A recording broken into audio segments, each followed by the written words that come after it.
అయితే గత 6 నెలలుగా అధికారంలోకి వచ్చినటువంటి కూటమి ప్రభుత్వం సామాజిక పెన్షన్లు మామూలుగా గత ప్రభుత్వంలో 1వ తారీఖు ఇవ్వలేనటువంటి పరిస్థితి. ఈసారి అయితే 1వ తారీఖు ఏదైనా సెలవు దినం గానీ పర్వదినం గానీ వస్తే ఒక రోజు ముందుగానే ఇచ్చేటువంటి కార్యక్రమాన్ని రాష్ట్ర వ్యాప్తంగా నిర్వహిస్తున్నటువంటి కార్యక్రమంలో భాగంగా ఈ రోజున మన నియోజకవర్గంలో కూడా ఈ కార్యక్రమం అద్భుతంగా జరుగుతోంది. ఉదయం మామూలుగా వాలంటీర్ లేకపోతే పెన్షన్లు కూడా ఇవ్వలేరని చెప్పి మాట్లాడినారు గత ప్రభుత్వాలు. ఈ రోజున వాలంటీర్ వ్యవస్థ లేకపోయినా కూడా 12 గంటల లోపే దాదాపు 95% పెన్షన్ల పంపిణీ జరుగుతూ వస్తోందంటే ఒక నాయకుడికి కానీ ఒక ప్రభుత్వానికి కానీ ఒక సంకల్పం ఒక చిత్తశుద్ధి ఉంటే ఒక కార్యక్రమం ఎంత మేర విజయవంతమవుతుందని చెప్పడానికి ఇది ఒక ఉదాహరణ అని చెప్పేసి కూడా ఈ సందర్భంగా తెలియజేస్తాను. మొన్న ప్రతిపక్ష పార్టీ ఉనికి కోసం చేసేటువంటి తాపత్రయపడేటువంటి పరిస్థితుల్లో ఒక 3 కార్యక్రమాలు రూపొందించుకున్నారు పాపం.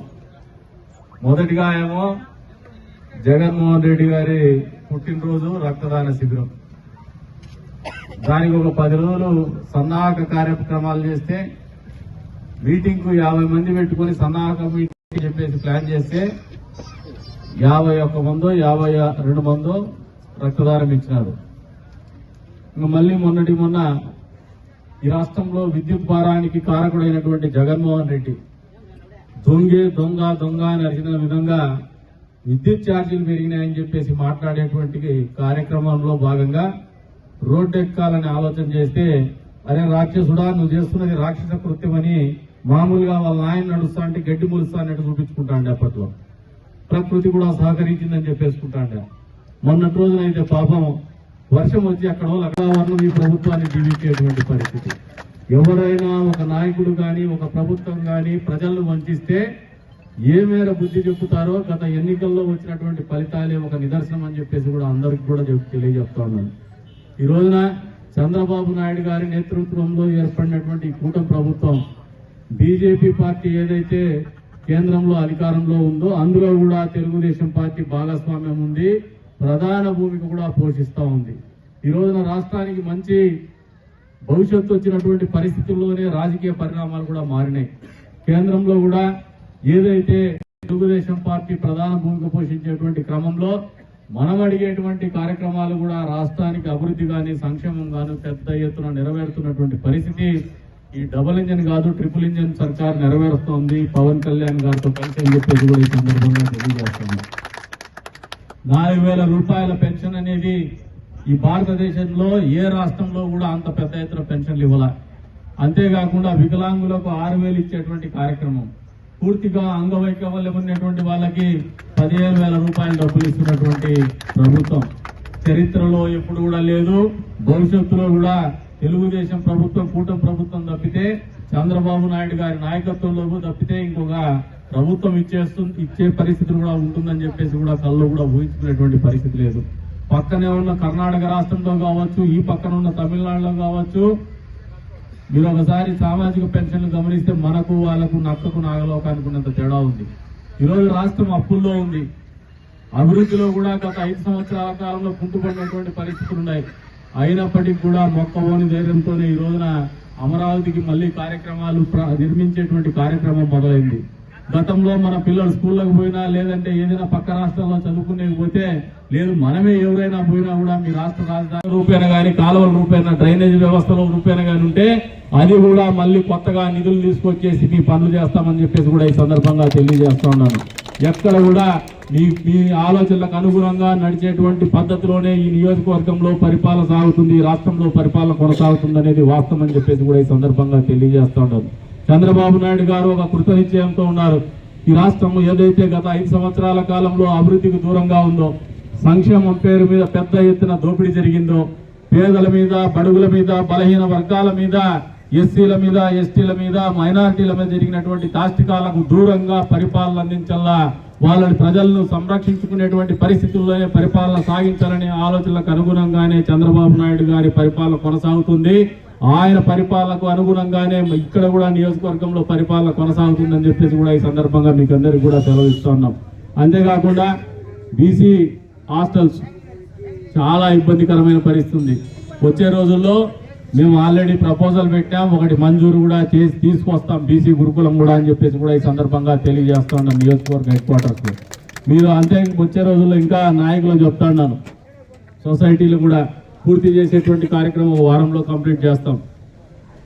నాయకుల్లో కొద్దిమందికి అసంతృప్తి ఉంటుంది, మామూలు అధికారం అనేది బెల్లం, మ్యూజికల్ చైర్ 4 కుర్చీలు ఉంటే 10 మంది పోటీ పడతారు, పాటకి కూడా విరిగిపోతూ ఉంటాడు. కాబట్టి దీన్ని అర్థం చేసుకోండి, ప్రతి ఒక్కరికి కూడా 2వ ఆట ఆడేకి 3వ ఆట ఆడేకి మన దగ్గర 4 సంవత్సరాల కాలం ఉంది. ప్రతి నాయకుడు కూడా మంచి చేస్తాం, పని చేసినటువంటి ఏ నాయకుడిని కూడా నిర్లక్ష్యానికి గురి చేయం. వాళ్ళకి ప్రతి ఒక్కరికి కూడా ప్రతి పార్టీ కోసం జెండా మోసిన ప్రతి కార్యకర్తకు ప్రతి నాయకుడి కుటుంబంలో కూడా మంచి చేసి చూపిస్తాము. ఎందుకంటే వేరే పార్టీల్లో కావచ్చు, గతంలో మన పార్టీలో అయినా కావచ్చు, 5 ఏళ్ళకు ఒకసారి మీరు అవకాశం కోల్పోయడమో లేదంటే కొత్త కృష్ణుడు రావడంతో ఆ పార్టీలో అయితే వాడిని కనుక్కునేసరికి వీళ్ళు ముసలోళ్ళు అయిపోతున్నారు, వీడు ఎగిరిపోతే ఇంకోటి కొత్తోడికి మళ్ళీ రెడ్డి వచ్చా మొదలు పెట్టారని వాళ్ళు ఇచ్చే పరిస్థితి ఉంటుంది.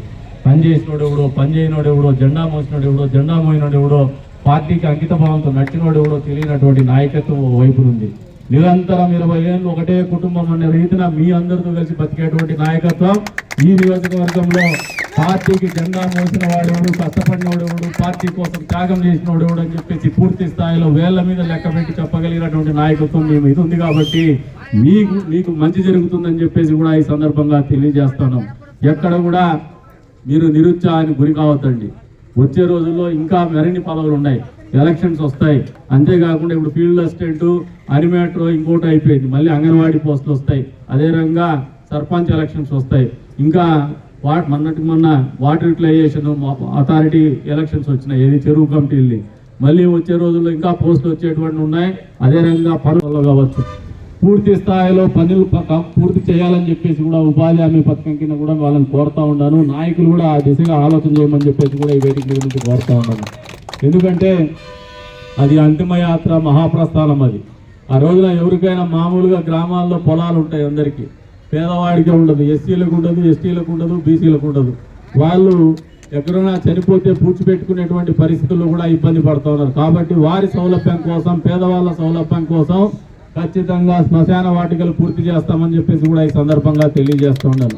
ఈ రోజున హంద్రీనివా నీళ్లు ఒక్క గాండ్లపేట మండలంలో తప్పితే అన్ని మండలాలకు కూడా నీళ్లు ఇచ్చేటువంటి కార్యక్రమం చేస్తూ ఉన్నాం. ఎంపీ గుంటకు కూడా తొందరలోనే నీళ్లు ఇచ్చేటువంటి కార్యక్రమం పూర్తి అవుతుందని చెప్పేసి కూడా ఈ వేదిక మీద నుంచి తెలియజేస్తా ఉన్నాం.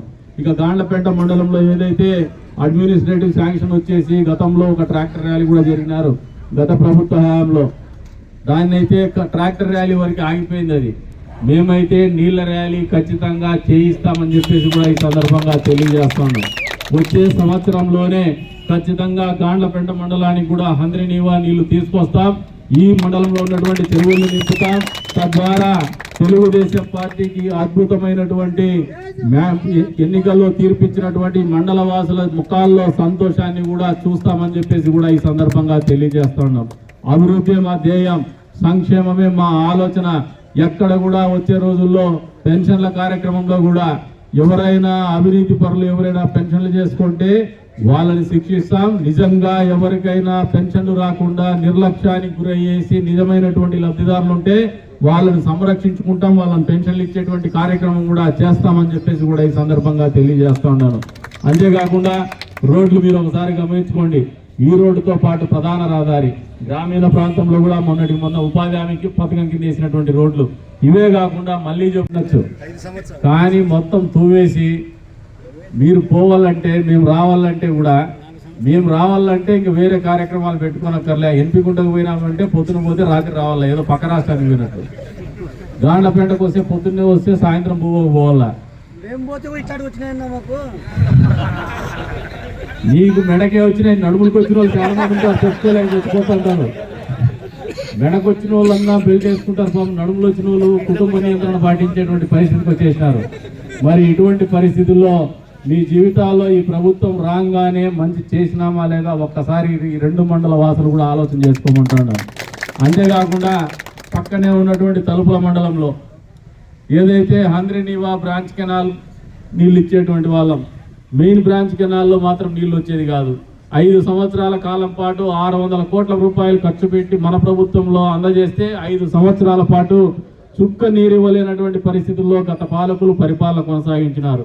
మనం వచ్చిన 6 నెలల్లోనే ఈ రోజున కొండారెడ్డి చెరువును కూడా నింపుతున్నాం తలుపుల మండలంలో అనేది గర్వంగా చెప్పుకోగలిగినటువంటి పరిస్థితుల్లో పరిపాలన కొనసాగిస్తున్నాం.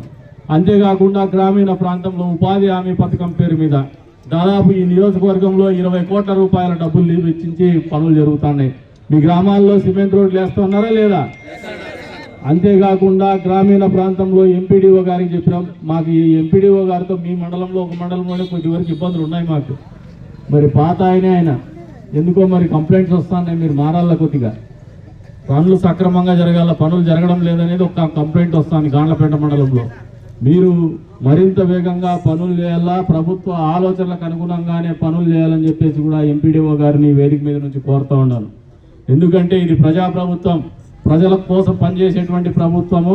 ఖచ్చితంగా అవినీతికి దూరంగా, కులాల వ్యవస్థకు మతాల వ్యవస్థకు దూరంగా పనిచేసేటువంటి ప్రభుత్వం కాబట్టి మీరు కూడా అదే రీతిలో ఆలోచన చేయమని చెప్పేసి కూడా ఎంపీడీఓ గారిని వేదిక మీద నుంచి కోరుతూ ఉన్నాను. ఎన్ని సంవత్సరాలు ఇచ్చుకున్నారు మీరు?